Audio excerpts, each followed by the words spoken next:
Hello friends, welcome to another deck overview for Scrub League, and I think this is one of those decks that's probably going to go into UUT.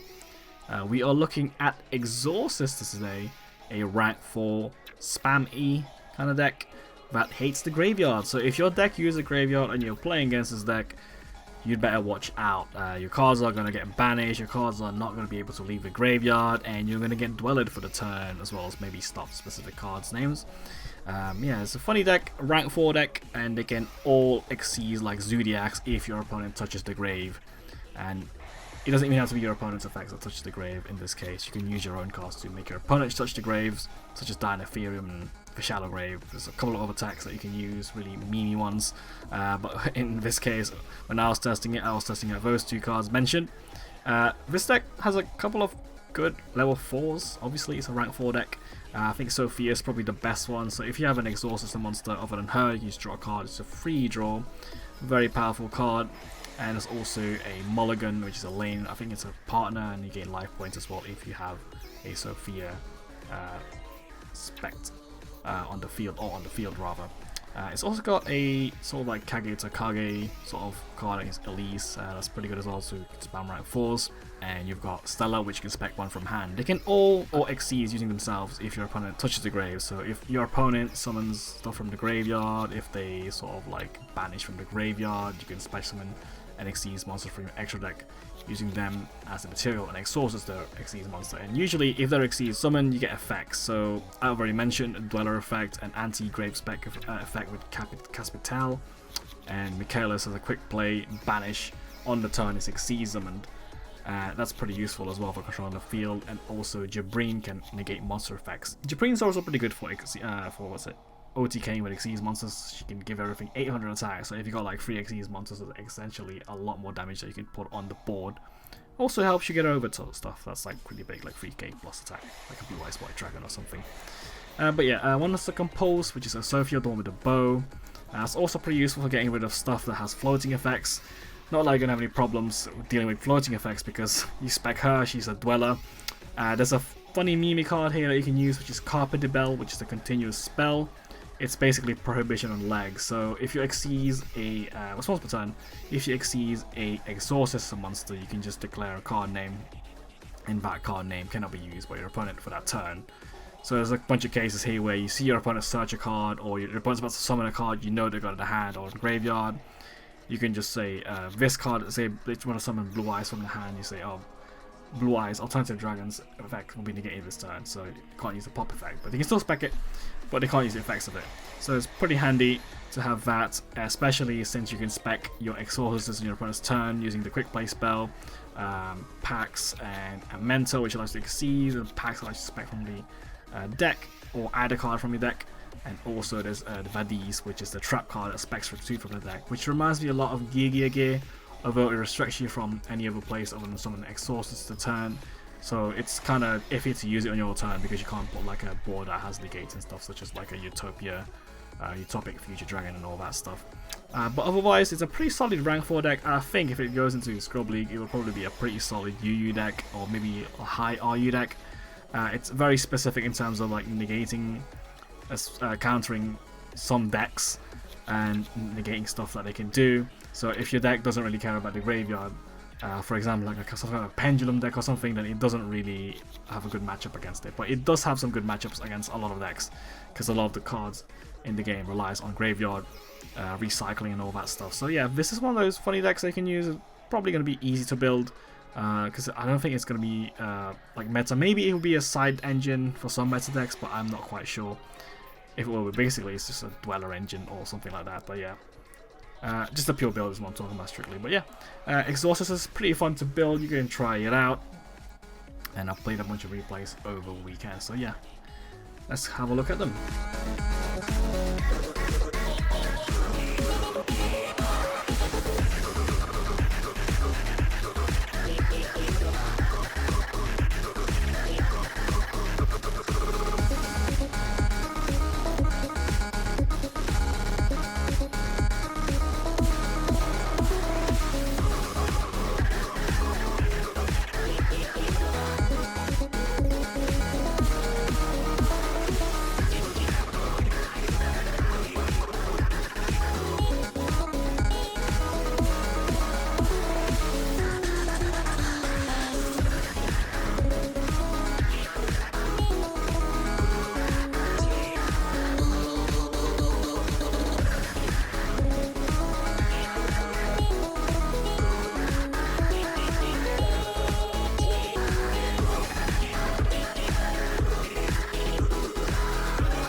life beyond the shore, just out of reach. Yet the waters ever change, flowing like time. The path is yours to fly. In the wide light, a hand reaches through. A double-edged blade cuts your heart in two. Waking dreams fade away. Embrace the brand new day. Sing with me a song of birthrights and love.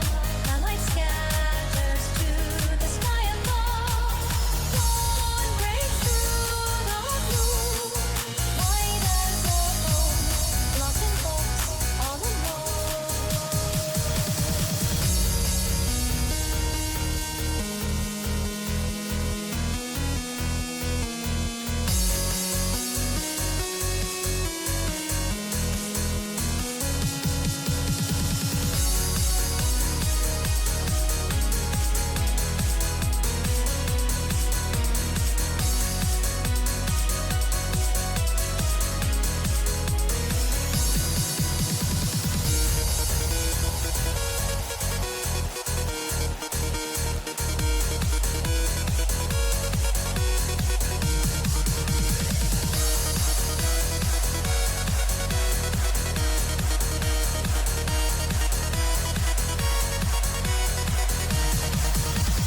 You are the ocean's great waves, destined to seek life beyond the shore, just out of reach. Yet the waters ever change, flowing like time. The path is yours to fly. Embrace the dark, you hold on. Gaze upon an empty white room, a legacy of light, of a familiar disguise.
Life beyond the shore, just out of reach.